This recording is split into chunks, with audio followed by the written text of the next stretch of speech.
5, text 13. Pumanai vaiti yad gatva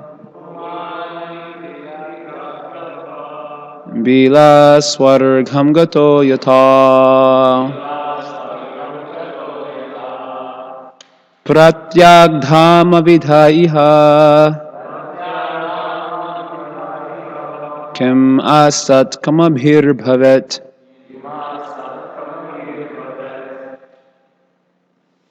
Anyone wants to try? Pumanai vaiti yadgatva Bila swargam gato yatha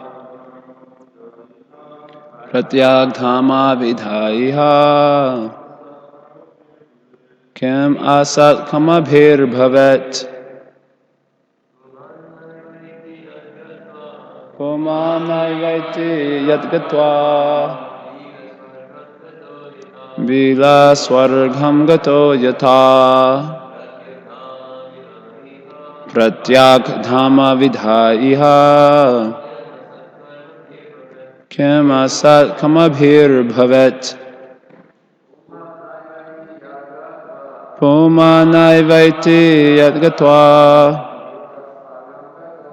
Bila swargham gato yatha Pratyagdhama vidhaiha Kim asat kamabhir bhavet.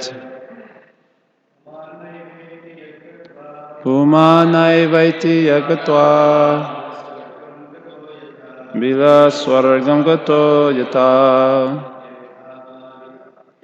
Pratyagdhama vidhaiha Kim asat kamabhir bhavet. Mothers, anyone else?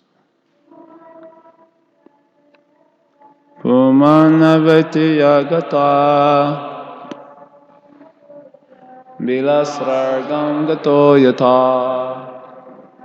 Sleepy. Tadama vida Kamabhir bhavet. Puman. A human being? Na. Not. Eva. Indeed. Ati. Comes back. Yet. To which. Gatwa. Having gone. Bila swargam. To the region of the lower planetary system known as Patala.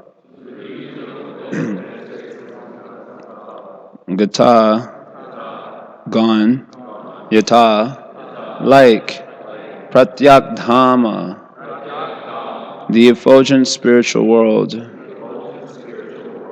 avidha, of the unintelligent man, iha, in this material world, kim, what benefit, asat kamabhi, with temporary fruitive activities, bhavet, there can be. Translation and purport by Srila Prabhupada Ki Jai. Translation: Narada Muni had described that there is a bila, or hole, from which, having entered, one does not return. The Haryashvas understood the meaning of this allegory. So this is what they understood.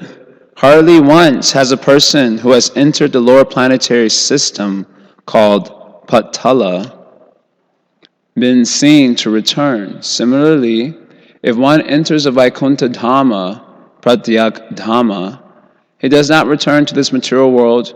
If there is such a place from which, having gone, one does not return to the miserable material condition of life, what is the use of jumping like monkeys in the temporary material world and not seeing or understanding that place? What will be the profit? Purport. As stated in Bhagavad Gita, chapter 15, verse 6, Yad gatva na nivartante ta dhamma paramamama. There is a region from which, having gone, one does not return to the material world. This region has been repeatedly described elsewhere in Bhagavad Gita, chapter 4, verse 9, Krishna says, Jamma karma chame divyam evam yoveti tat twataha tyaktva deham punarjanma naiti mameti so Arjuna.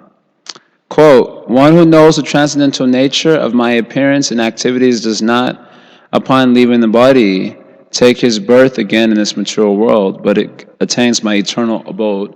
O Arjuna, that's the end of the quote. If one can properly understand Krishna, who has already been described as the supreme king in yesterday's verse, he does not return here after giving up his material body. This fact has been described in this verse of Srimad Bhagvatam. Puma naiveti yad gatwa. He does not return to this material world, but returns home back to Godhead to live an eternally blissful life of knowledge. Why do people not care about this? What will be the benefit of taking birth again in this material world, sometimes as a human being, sometimes a demigod, and sometimes a cat or dog? What is the benefit of wasting time in this way? Krishna has very definitely asserted in the Bhagavad Gita chapter 8 verse 15, Mamupetya punarjanma dukhalayama shashvatam napnuvanti mahatmana samsiddhim paramam gataha.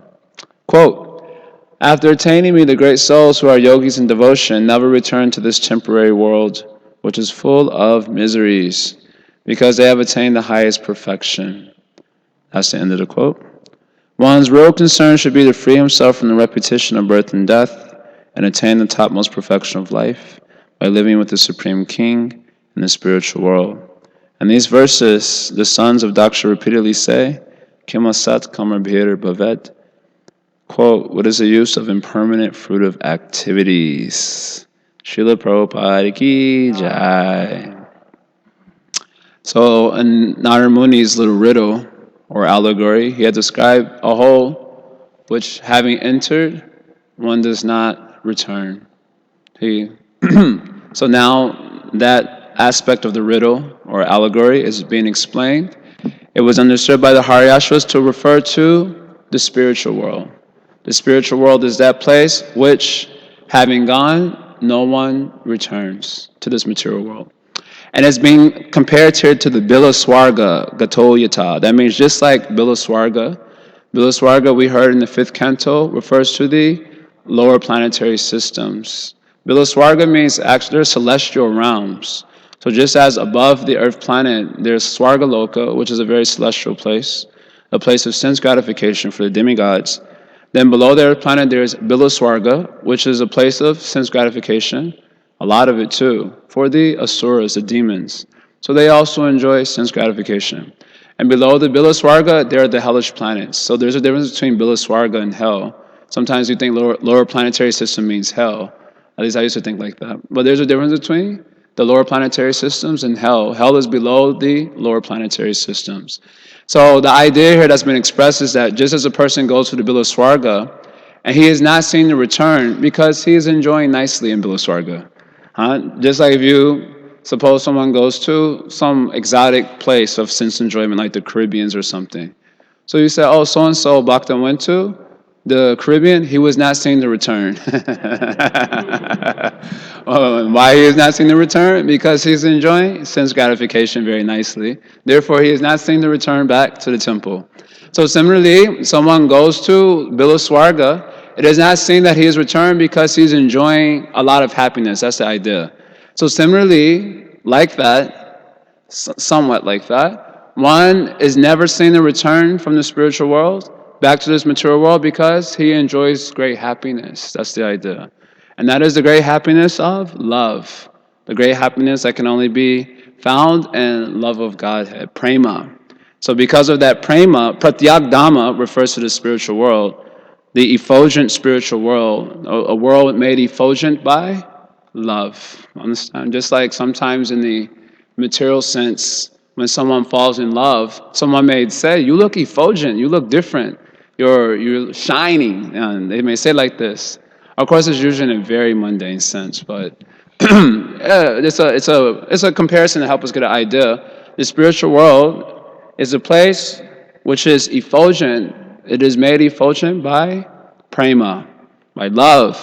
And because of the happiness found only in prema, one is not seen to return to this material world. Because in this material world, prema is not available. It's only available in the spiritual world or in relationship to truly exalted spiritual personalities like Krishna and his eternal associates, his Nitya Parikar. So one has never tasted that sweetness. So once you taste that sweetness, you realize, oh, there's nothing in comparison to this sweetness. And therefore, you do not return to a place where everything in relationship to that sweet taste is very bitter. Everything in this material world, even the happiness found in Bila Swarga or Swargaloka, is very bitter next to the taste of prema.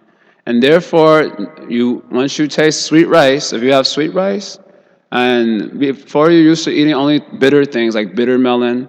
I remember growing up, when my mom had banned all sorts of holidays growing up. We didn't celebrate Christmas, Hanukkah, nothing. Anything that involved gift exchange was banned. It was against our religion. She trained us up really good. She used to tell us like that. This is against our religion. Everything was against our religion. Halloween was against our religion. Christmas was against our religion. Celebrating birthdays was against our religion. Everything was against our religion. But there was only one thing that we did celebrate was Passover. At least from the time I was like, from when we were kids until I was maybe 7 or 8. My mom was part of a Hebrew Israelite center in Chicago, like the black Jews basically. And so we used to only celebrate Passover. And Passover is the worst thing to celebrate for a kid. For a kid. Because it was like these he knows also he's Jewish, so it was for a kid, it was like the worst. You had to eat something very bitter. You had to go through the ceremony. If you were the firstborn, putting blood over the doorway. It was like this whole ritual was there. And for a kid, it was like, where are the presents? Where's the sense enjoyment? So you didn't really get to enjoy. It was a little bitter experience. And then once we kind of gave up that, my mom gave that up, so we also didn't follow. Then other things became a prospect. You could celebrate Halloween or something. That was more fun. So once you have that more fun, you never think about that other thing, which was bitter in relationship to that new thing that you're getting, that sweet thing, that sweet experience. That's a crude example, don't. It's not meant to serve as a criticism of religion or anything. I'm talking about as a kid, that's how I experienced it. So similarly, next to prema, next to love of God, then all other things taste very bitter. And therefore, having tasted that, you do not return to that bitter kingdom. What is that bitter kingdom? The kingdom of the material world, where there is no love. No one loves each other. Everyone is simply exploiting one another.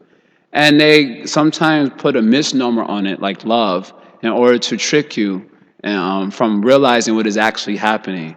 I love you. Just as, I'm really pickpocketing you. Prabhupada would say this.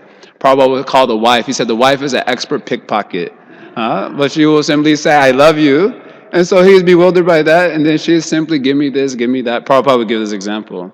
So anyway, another crude example to explain that this is what's going on in the material world. It's a world of exploitation. And naturally, it is a bitter place because of that. Even if someone is not trying to exploit you, we have beginningless experiences of being exploited by the conditioned souls in this material world. And therefore, even when someone is not trying to exploit you, you do not trust that. So this place is always a bitter atmosphere because of this. In the spiritual world, there is no such exploitation tendency. There is only love. And it is that prema that keeps you captured, that keeps you trapped, so to speak, in the spiritual world. So, so to speak, we can use that language. I'm thinking of a verse from the Bhagvatam. It's the Navyogendras are speaking to King Nimi. The Navyogendras means 9 sons of Rishabdev were there. Bharata is famous. He was the first son. Then after them, there were 9 sons who were called. They all became exalted Paramahamsa yogis, devotees. They're called as the Navyogendras out of Rishabdev's 100 sons. So King Nimi had posed several questions to the Navyogendras. One question was about the nature of Vaishnavas. What is the exalted nature of Vaishnavas? What is their speech and so on, their consciousness? So in describing them, their concluding verse about Vaishnavas goes something like, Vishrajati hridayam na yasya saksha Dari avashara bihito pyaghoga nasha. Pranaya rasanaya dhritangi padma sabhavati Bhagavata pradhana ukta. So this verse says, Hari avashara bihito api. Although unintentionally chanting the holy name of Krishna. Hari avashara bihito means to unintentionally chant the name of Hari. Although unintentionally chanting the name of Hari, aga oga nasha. Hari destroys heaps amounts of sins, his holy name. The reason for saying this point is that to show Krishna is so powerful that even you unintentionally chant his name, then heaps of sins become destroyed. If Krishna's name is so powerful, just imagine how Krishna is so powerful. His name is so powerful that even unintentionally chant it, it can destroy heaps of sin. But that powerful Krishna, Vrishajati Hridayamna Yasya Sakshat. That powerful Krishna is Sakshat. He's personally appeared in the heart of his devotee. So not just a sportsy. A sportsy means like a vision. But Krishna has personally come and appeared in the heart of his devotee. Vrishajati Hridayamna. But he cannot leave that heart. He's personally appeared there, but when he tries to get out, he is stuck. He is stuck. He cannot leave that place. Why is it that he's stuck? So then it says, Pranaya rasanaya dhritangri padma.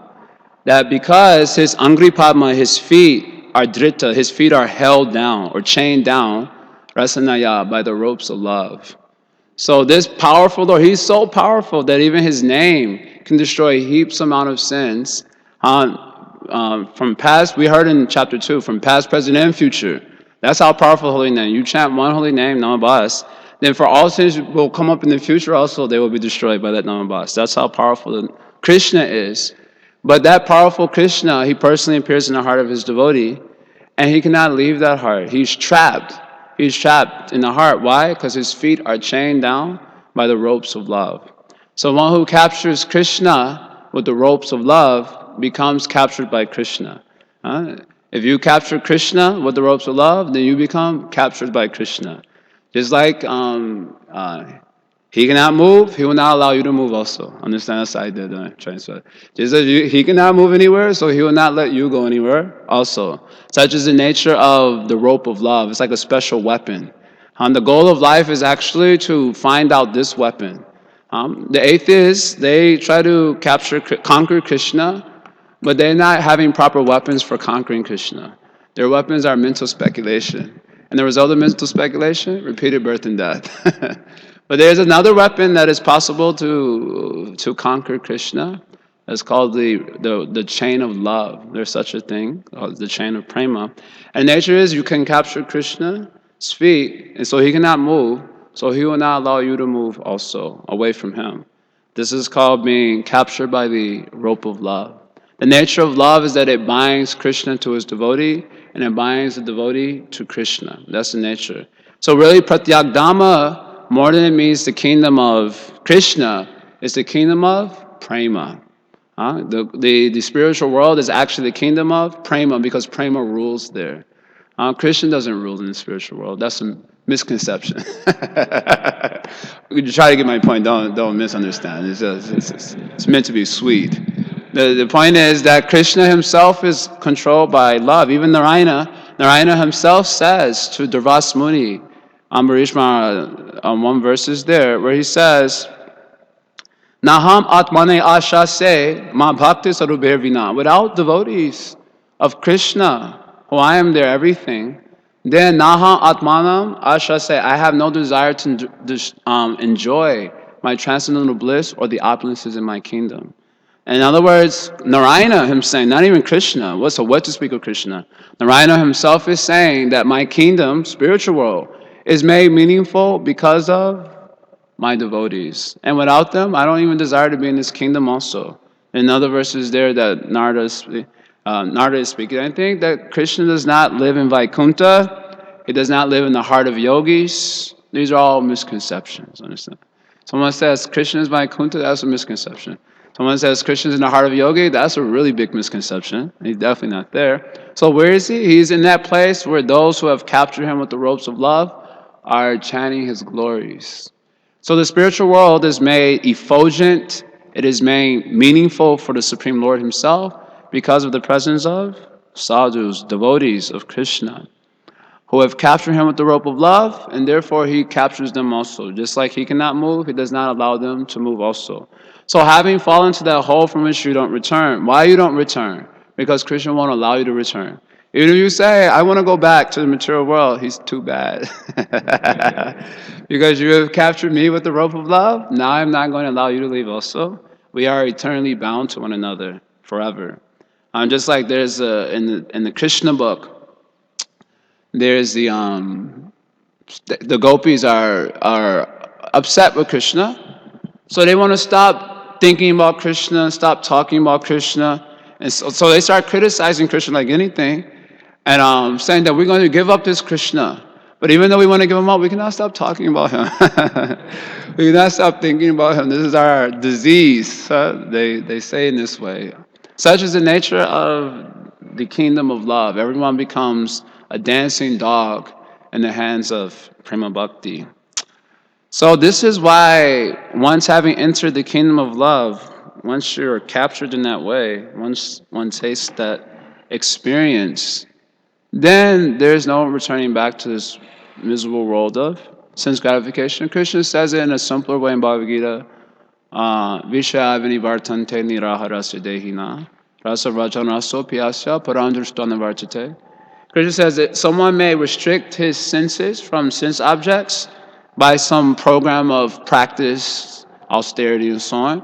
But his mind is always looking for that loophole just to run over to the sense objects, isn't it? Just like even for us, we do japa. As soon as we get a little bit of time for the mind, immediately, a little bit of space we give, immediately run to the sense objects. Because it is artificial. That's okay. One has to start somewhere, after all. But he said there's another person who never thinks of those things. Why? Because his heart is captured by a higher taste. Highest taste is taste of love. So, kema sat kama bir bavet. What is the use of all your fruitive activities if you don't have love? Even in an ordinary material sense, people would appreciate such a statement like that. They wouldn't criticize it at least. You're working so hard, but what is the use? No one loves you. You also don't love anyone. Then what is the use?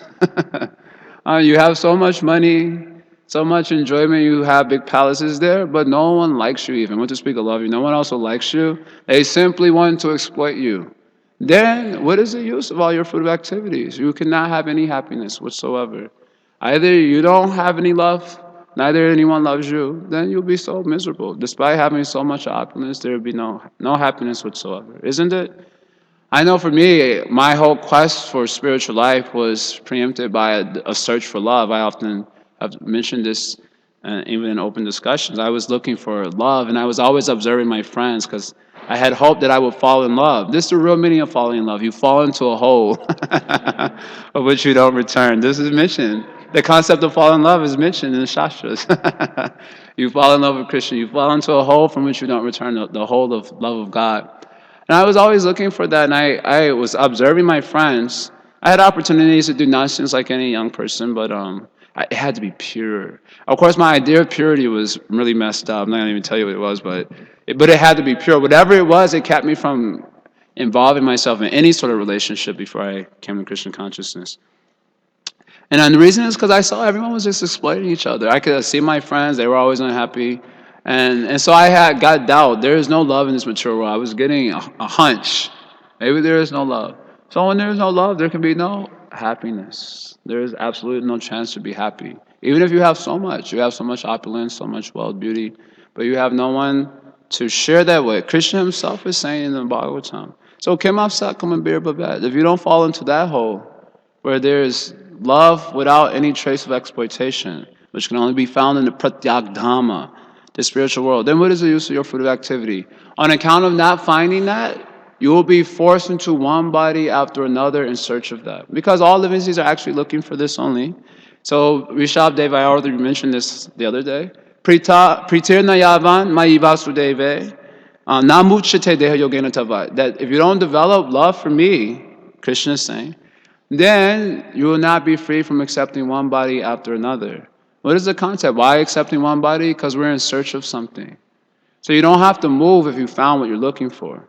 But when you haven't found what you're looking for, you keep having to move around. So the whole purpose of material existence is that we're looking for something. We're looking for prema, actually.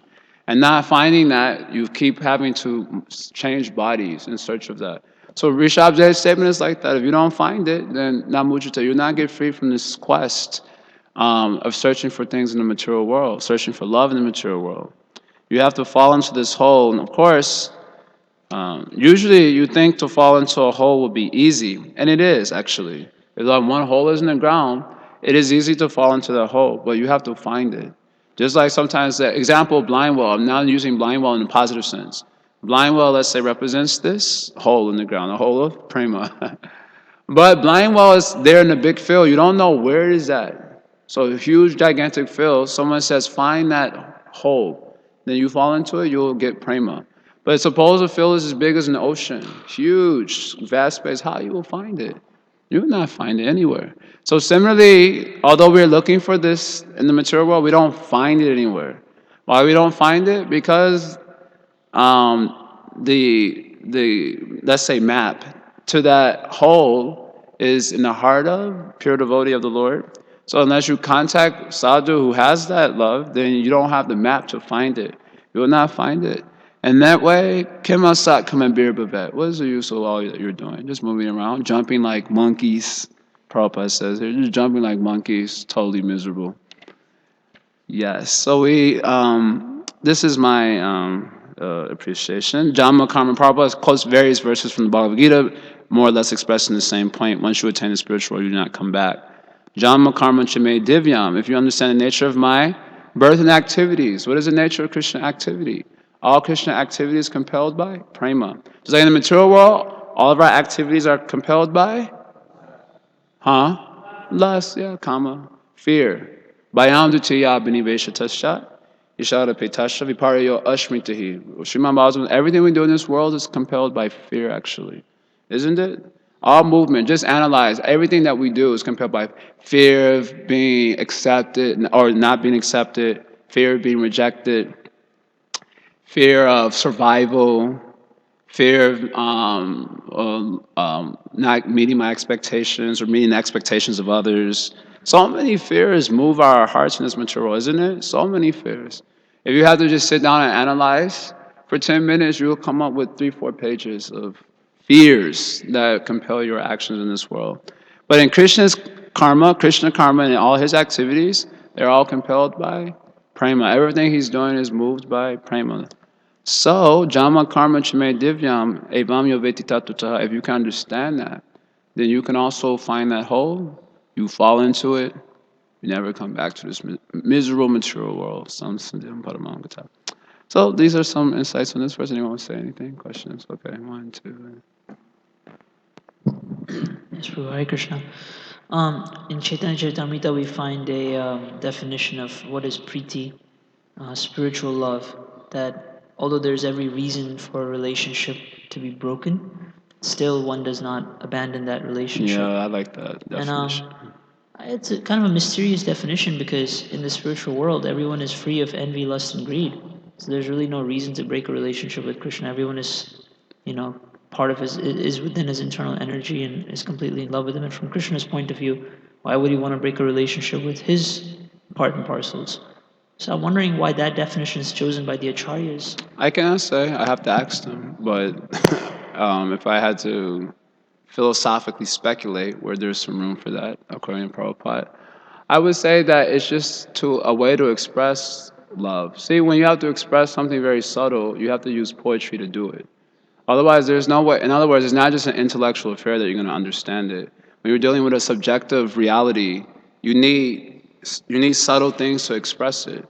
So it's not just a purely intellectual thing that someone can get. Just like if you try to purely intellectually express to me how you fell in love with someone, I'll not be able to understand it intellectually. So then you have to use metaphors and similes, in order to give expression to that subjective experience. And that still will be incomplete, but it can only create an idea of what it is for the other individual who's hearing about it. So similarly, when we read the Shastras dealing with rasa and so on, You see so much poetry is there. Poetry is used to express what's happening in Leela. And that poetry, of course, doesn't give a perfect understanding of what's actually going on. It can't, because you can't perfectly express anything subjective. It's impossible. But you can only give a sense of what it is. And so that verse wants to help us explain what is the nature of love. So just to help us to appreciate how strongly the hearts are tied to each other, it will express in this way.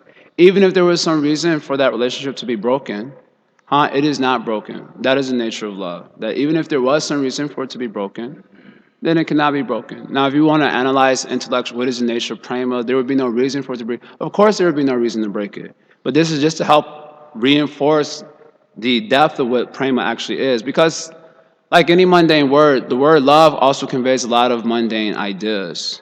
And so, to help us not confound the mundane love with the spiritual love, so then so many verses will talk about it in various angles of vision to help us get a clarity of what prema actually is. So prema is such that even if there was some reason to break it, that relationship will not be broken. That's the nature of love. In the material world, if there's some really good reason to break the relationship, it will be broken. And it happens all the time. So the so-called people are changing their position of love all the time. And it's not prema.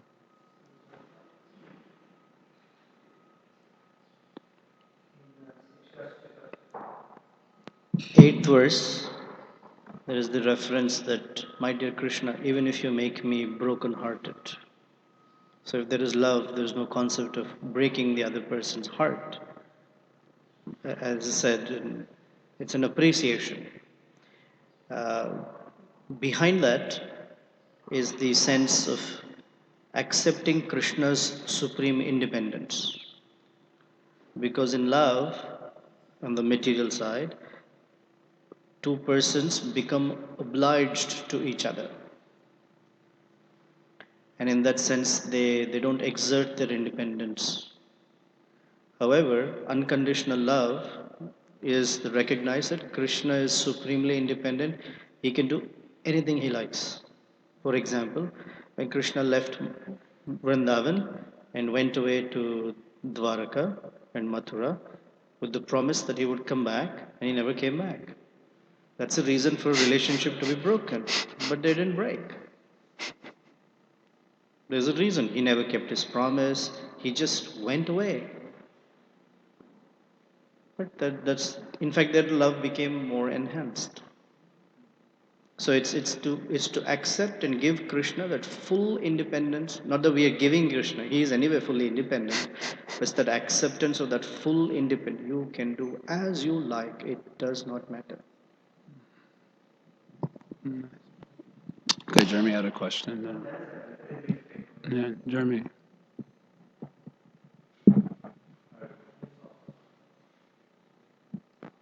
Hare Krishna. I just have two questions, if I could. First is about Prabhupada's translations. He does the Sanskrit, the word for word, and of course the purports. In this case, he mentions, jumping around like monkeys, but I don't see that in the word for word translation. And I also think of a couple of weeks ago that like friend or fraternity was listed in the word for word translation several times. It wasn't in the translation, but then in the purports, he talked about, I think, the two friendly birds on the branches. That's my first question. Well, two things. One thing, when translating Sanskrit literature, all translators will also refer to pre-modern commentaries in order to make their translations. Because to translate Sanskrit into English is very tough, because you can translate like in a literal sort of sense, but then you will lose all the feeling of the verse. That's such as the difficulty in translation. So acharyas, especially Vaishnava acharyas, they use the commentaries of previous acharyas in order to make their own translations for the verse, so that we can also get the feeling of the verse and not just some like dry. Just like if you read a scholarly Sanskrit translation, many times you can't understand what's actually happening. I don't know. I mean, before I read Prabhupada's Gita, I read someone else's Gita, which is a scholarly presentation of Gita, and you didn't know what was going on. It just sounded like word jugglery, and you didn't get the feeling of what was actually happening with the characters in Bhagavad Gita and so on.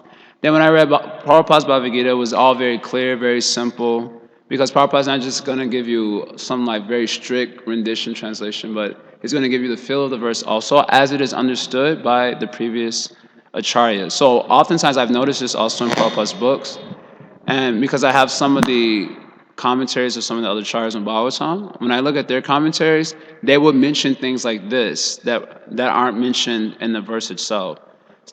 Like the monkeys, for example, it will come in there either in their commentary or in their translation of the verse. So when Prabhupada is giving his translation of the verse, he would include that which he's received from the previous acharyas in his own translation. That way, you get the feel of the verse, you get the knowledge of the previous acharyas, you get a greater clarity on what is actually being discussed, like that.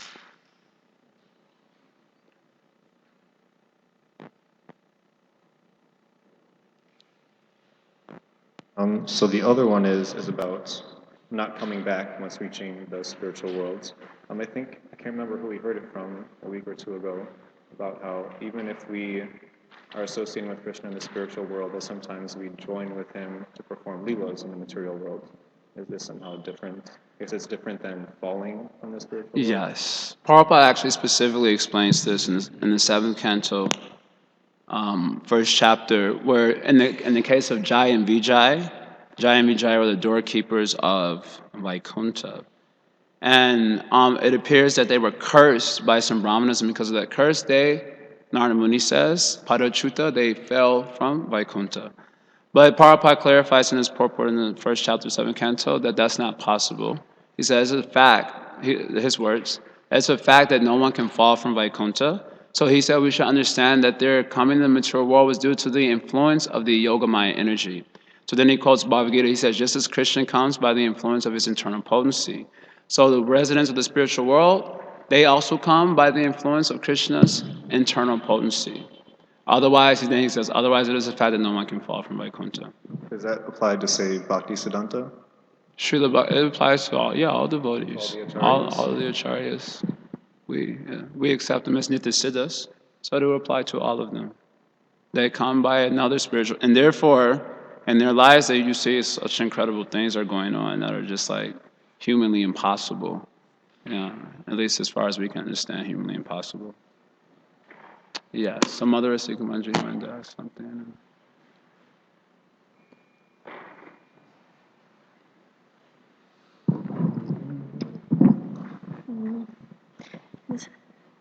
Most of the times, at least I've noticed that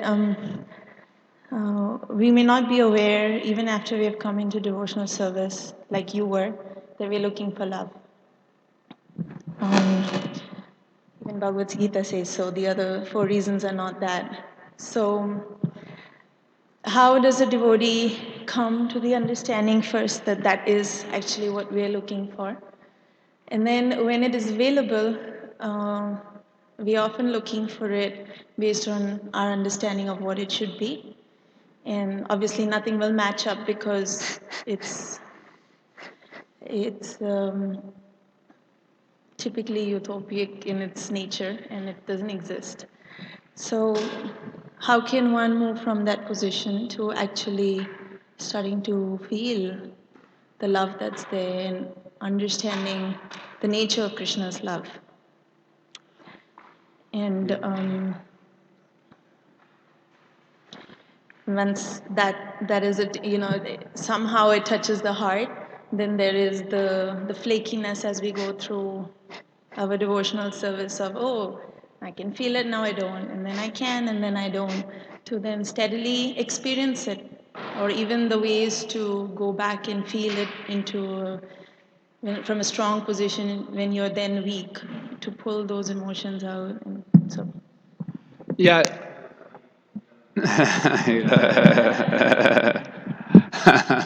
He said, he loves me not, he loves me not. It's just, I think my way of looking at a lot of these subjects is probably somewhat dry and technical, but I think the answer can be found in one word, or maybe two, sadhu sangha, or devotee. The answer is found in both. The first question is, how do you come to be aware that this is actually the goal of our lives? At least in the Gaudiya tradition, it's something that's very heavily underscored in all the literatures of our acharyas, including Srila Prabhupada, especially when you come to Chaitanya Charitamrita, which is, in one sense, the main literature for Gaudiya Vaishnavas. Bhagavatam is, but CC is the Gaudiya's perspective of the Bhagavatam. And so in CC, you get the essence of Bhagavatam as understood by Lord Chaitanya Mahaprabhu and the Gaudiya Acharyas. And there, the message of prema is so heavily underscored that the only way you can miss it is if you were sleeping. So, or you just, as you said, because of our ignorance, we don't know that's what we're looking for, so we're quite covered. So even when we study the literatures, then we don't catch up that point.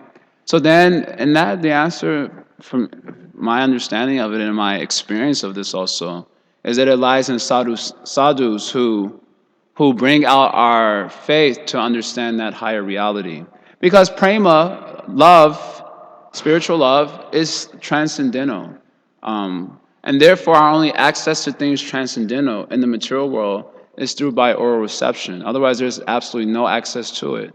Our beginning access to the plane of transcendence from the conditioned life is through the ears. Srila Bhaktisiddhanta makes this statement. So it is sadhus who speak, who experience this love, and by experiencing, who underscore it in their expressions to the people of this world. And by hearing that vibration, our consciousness is brought up to that plane.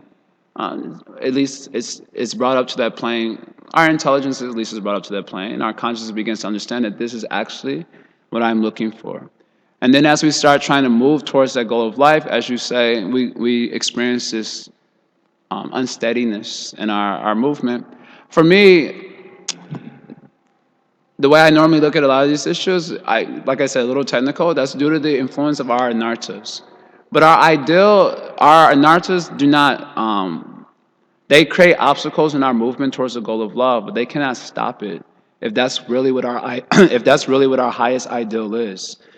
Krishna says in the Bhagavad Gita that the soul is filled with faith in chapter 17. And then he says that you will become your faith. So whatever, and the idea of that verse is that whatever deity you place your faith in, then you will become like that. And so the expression of Krishna is that basically, if that is your ideal, your highest ideal, then until you fully embody that ideal, your faith will move you towards that ideal. This is chapter 17, verse 3. Shraddhamaya ayam purusha, the soul is filled with faith. And whoever is his deity of worship, then his faith will move him towards embodying that deity, so to speak. Until he has done that, he will continue to move. The anarthas will come up, obstacles will come up, and so on. But it can't stop his movement if his highest ideal is love and so on. So then, I guess my way of saying, what I'm trying to say is that, yes, we will go through the anartha nivritti process. And then that is part of the path of love is given to us by the acharyas. And then we move into the stage of nishtha, where we become more steady in the movement of our heart. Then to the stage of ruchi, where we start to gain some tangible ground on what that actually is. And then, and so on, asakti, and then bhava, the land of no return. So until then, our access to the realm of love, to the nature of what it is, can only be gained by the association of sadhus, and therefore through the process of hearing. And therefore we go on hearing about this again and again and again. And as we move throughout our day, because of our conditioned life, we become again covered over. Again, we have to hear. Again, it has to become clarified for us until it really becomes our highest ideal. And once it becomes our highest ideal, we will actually move towards that ideal until we completely embody it. That's the presentation of Krishna in the Bhagavad Gita, Mahaprabhu also. So our deity, therefore we worship Krishna. Krishna means the deity of love. And so until we actually embody all that Krishna embodies, in a sense, then our movement will continue to move through all the obstacles also. But we can only gain that faith in that ideal through the process, through hearing from sadhus, who themselves experience that or who themselves have that ideal for themselves. So that's how I kind of understand these sort of topics. I know on a personal level, my appreciation, although I knew I was looking for love, after I came to Krishna consciousness, it became less about love and more about just like defeating people on the street with Bhagavad Gita. That was like really where I found the nectar. And to be honest with you, and when I would go distributing books on campuses and so on, I would just go to the debate with the students. I didn't care if they got a book or not. That was like really not that important. That I was able to defeat them with Bhagavad Gita was everything. And I was kind of moving on like this for some few years. And then in 2007, when I got a chance to go to Vrindavan and associate with Ayendra Prabhu, I got a sense of something. There was something more in spiritual life than just defeating people with Bhagavad Gita. And then when I started hearing some lectures from Ayendra Prabhu, because of my inspiration from him, then it became, from the very first lecture that I heard from him, it became very apparent that of the goal of love of Krishna consciousness. Then what was that actual love? How to understand that? That my approach to Bhagavatam changed like 180 after that, after hearing that one lecture. So then I was wanting to search out, wait, where is this message in the... Because he was giving, the first lecture I heard was a Bhagavatam lecture. And Prabhupada's purport was such that I'm like, how did he find all of that in that one little purport? That's not there. So that really intrigued me when I started to approach the Bhagavatam. Like literally 180, my whole approach to Bhagavatam changed. And I started to look for that message which I had gotten from Ayendra Prabhu. So therefore, in my understanding of the Shastra and also my practical experience, it came from hearing from sadhus. Now, I obviously am not an embodiment of love. But I can say that that has become my highest ideal. And so although I have so many anarthas and so on, I'm not forgetful of my highest aim in Krishna consciousness. So I have confidence that sooner or later, I'm pretty sure not this life, I'm pretty confident about that, but sooner or later, that my ideal, my faith in that ideal will move me toward that ideal until I fully embody it in whatever life. So that's how I understand it shastrically, that's how I understand it experientially also. It's the association of sadhus which gives access to sort of transcendental things which are lofty and hard to understand or appreciate. And so that's all I can say. I always feel comfortable. Yes.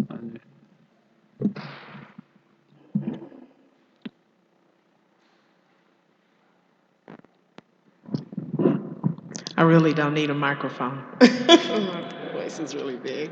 Thank you so much for your lecture. It was very nice. I appreciate it. Hare Krishna. You were saying that once you get to the spiritual world, you never come back to the material world. That's what was in the purport, Prabhupada's purport. So when we were in the spiritual world, why did we come here then? How did we get here if once you're there, you don't? And I know that's probably a famous question, but can you answer that for me?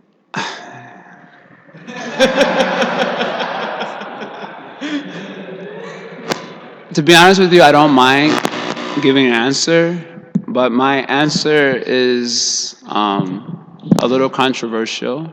So I can't say it in a class context, unfortunately. You also made mention that that Krishna is in the heart, but then somewhere in your lecture you said that's a misnomer. Krishna is not really in the heart. Oh, Were you saying Orion is in the heart? no. I got confused. There's a verse that's quoted, Prabhupada quotes it also, it's in the Prabhupada Shoka book. It's Narada is speaking, I don't know to whom he's speaking, but Narada makes a point that Krishna, the Lord, is not in Vaikuntha. He is not in the heart of the yogis, but he is in that place where his devotees congregate to glorify him. So that doesn't mean that Narayana is actually not in Vaikuntha, but it's just to underscore the beauty of Krishna's devotees, that Krishna is really where his devotees are at. If his devotees aren't involved, then he's not involved. So to kind of underscore this reality of the position of Vaishnava. Because in the neophyte stage of devotion, this is discussed in the Bhagavatam, chapter 2 also, of the 11th canto, the tendency is to see only God, but not to see Vaishnavas, not to see sadhus. That's the tendency. It is about our relationship with God. So I like this analogy. It is just like if you are standing far away from a mountain, then you can only see the mountain peak. When you're far away from a mountain, you can only see the mountain peak. But if you have to try to approach that peak, then you see so many smaller mountains in which you have your prospect to reach that highest peak, isn't it? So similarly, when you are far away from Krishna, it is about you and Krishna. But if you actually try to move towards Krishna, then you see that your prospect is with so many Vaishnavas. Otherwise, it is not with Krishna directly. Another example that is also in the same way, it's very beautiful, is if you are far away from a forest, let's say you're in an airplane, helicopter, and you look at a forest from up top, then it just looks like one sort of homogeneous green stuff, isn't it? But if you actually enter into the forest, you see there's so many trees are there. So when you're far away from Krishna, it looks like it's just Krishna, you and Krishna. But if you enter inside Krishna consciousness and you see, oh, there's so many entities here. So in a similar way, because of the tendency of the novitiate in spiritual life to only see him and Krishna, he doesn't see anyone else. So to underscore the high position of a Vaishnava, you will hear such verses like this all the time, glorifying Vaishnavas. That Krishna's not in Vaikuntha. Why are you trying to get him in Vaikuntha? You're looking in the wrong place. He's also not in the heart. You're sitting there drilling the breath. You'll not find him there also. Well, where can I find them? See where those devotees are over there singing and glorifying him? He can be found there. Then you see, oh, my prospect is with sadhus actually. My prospect with Krishna is not with trying to directly approach him, but is in trying to approach sadhus who have, as I already mentioned, captured the Lord with the rope of love. So in this way, the Shastras will try to help. In fact, Bhaktivinoda Thakur says in Jaya Dharma that the whole reason of Shastra is to point our face towards sadhus. And Jaya Dharma, he gives this statement in the earlier chapters. He says the whole purpose of Shastra is actually to turn our attention towards sadhus. And in so many ways, the Shastras will be glorifying the sadhus. So our prospect in love, as Mother Rasika Manjari was bringing up, our prospect in attaining Krishna is in our association with a sadhu who has really captured the Lord with the heart of love. I'm not the servant of Krishna. I'm the servant of the servant of the servant. Yes, that like yes, that. that's that another way we essence. express it. Last question. What was the question? Oh, I gotta remember the question. So when we go to the spiritual world, do we know that Krishna is God? So many Leelas I read, they really don't understand that Krishna is God. Like the cowherd boys are playing with Krishna. He's just a friend. They don't know he's God. So when we go back to the spiritual world, will we realize that Krishna is God? Well, yes and no. In Vaikuntha Dham, it is very clear that Lord Narayana is the Supreme Lord. In Goloka Dham, they also come to know of Krishna's Godhood. Because Krishna will do many things right in front of them. But they don't give much importance to that. That is the difference in Goloka Dham. The nature of love creates a sort of divine ignorance. A divine ignorance in Krishna and a divine ignorance in his devotees also. And this is discussed by Vishwanath Chakravarti Thakur in another literature called Raghavat Chandrika. He's speaking about the spiritual reality. So love creates a sort of divine ignorance in everyone there. So the nature is that Krishna will do something very godly. Like one time when Mother Krishna was eating dirt and he was defeating all the cowherd boys, so they got a little mad, so they went and told on Krishna. Krishna's eating dirt to get him in trouble. So then Krishna said, they just want to get me in trouble. I have not actually eaten any dirt. So Mother Yasoda said, open your mouth, let me see. So when he opened his mouth, she could see all the cosmos in his mouth. And she could also see herself looking in Krishna's mouth, inside Krishna's mouth. So that would be a little bewildering. And it's like, and then maybe that just so that inside Krishna's mouth could, it gets bewildering. So then after she saw this, she started speaking some verses glorifying Krishna's Godhood. Then she threw all of that aside. That was not really important. Anyway, don't eat any dirt, She chastised them. So even when they come to know Krishna's Godhood, that is not an important feature for them. So there are many such accounts where they become aware that Krishna is God. Just like there's a verse, I forget, maybe it's in CC, I forget exactly where it's at.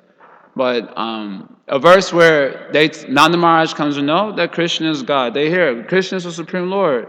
And they say, how nice it is that my son is God.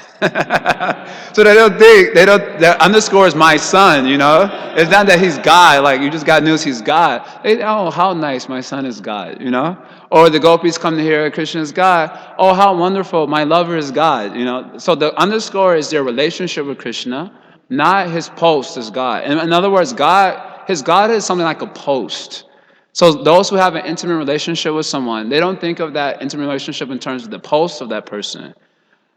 They think of it in terms of however that intimate relationship is defined by conjugal love, by friendship, by parenthood. That's how they think of the person in terms of that relationship. They don't think of them in terms of the post that that person has. So Godhood is something like a post for those types of devotees in the spiritual world. And so even though they come to know of it, it is of less importance. Just like Krishna lifts Govardhan Hill with his pinky finger. Now he's a 7-year-old boy when this takes place. So he's lifting. How he lift Govardhan? How is a 7-year-old boy going to lift Govardhan Hill? Still, the Gopas they say, oh, we have to help him. Because they think, how will a 7-year-old boy hold up a mountain? Never mind the fact that he picked it up, How will you hold it up? So then they come with their sticks and they want to help Krishna hold up the mountain. Now, what about the fact that he picked it up? Obviously, you can pick it up. He doesn't need anyone's help.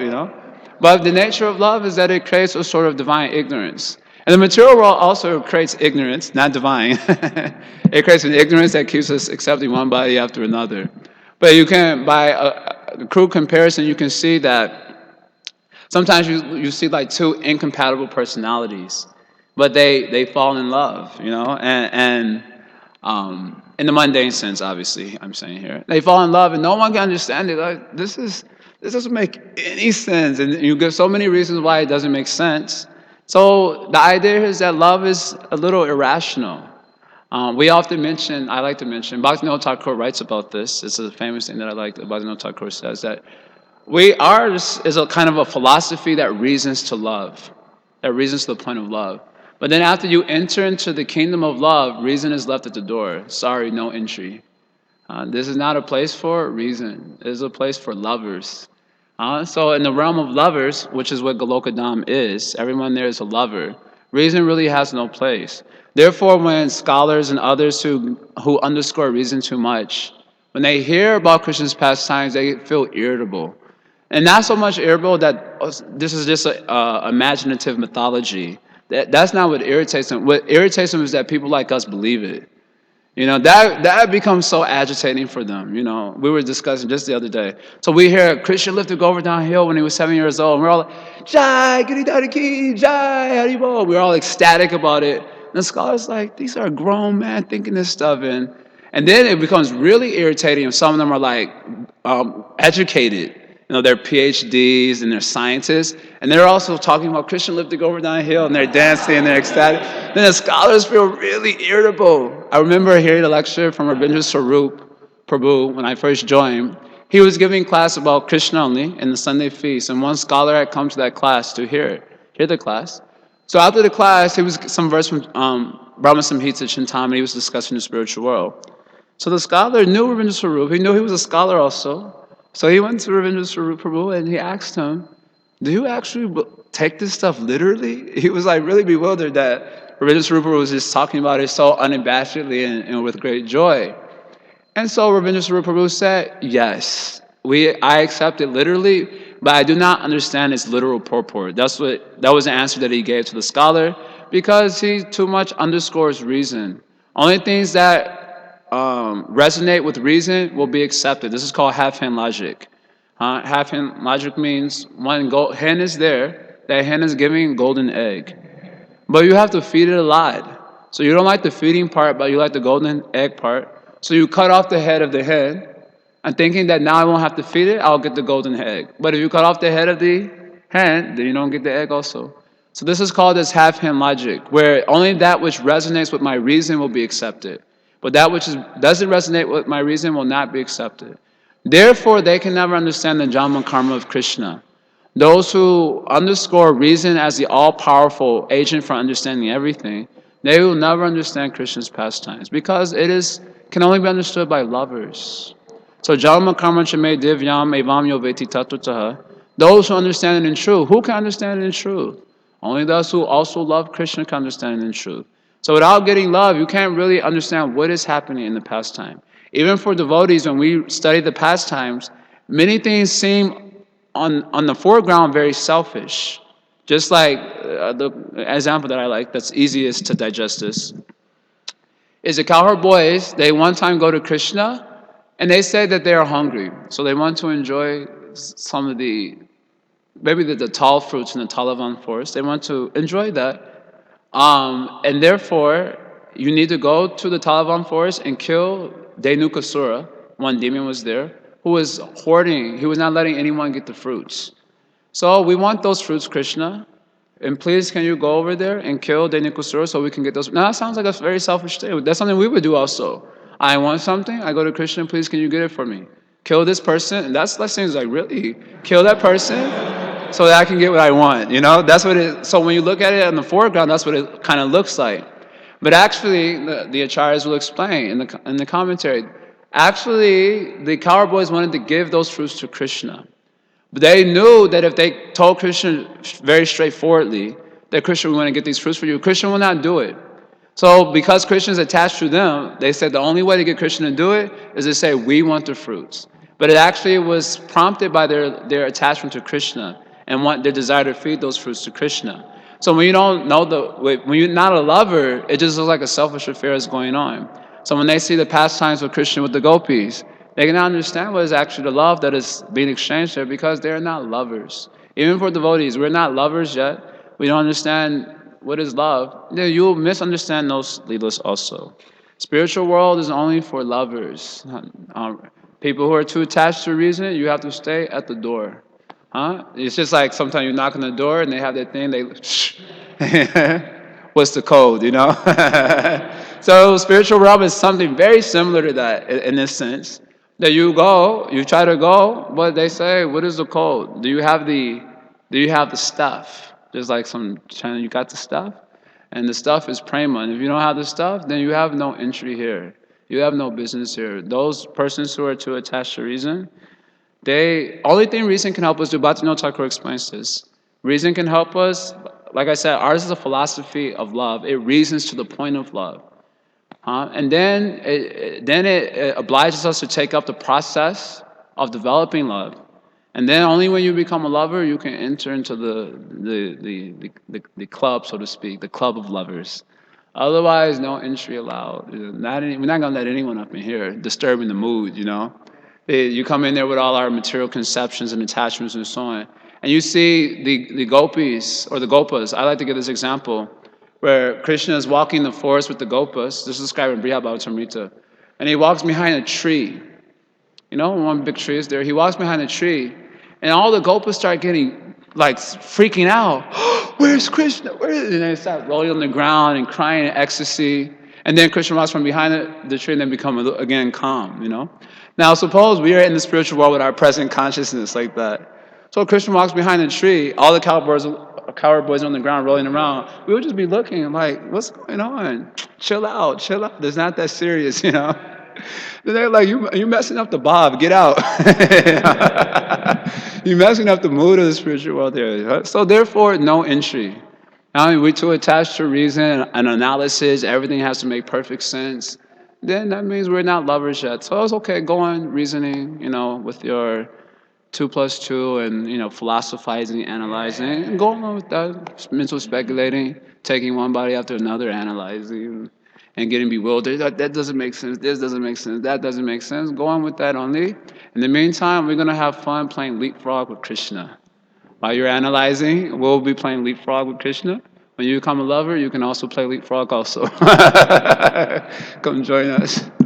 Okay, thank you all for tolerating me. Srila Prabhupada ki Jai.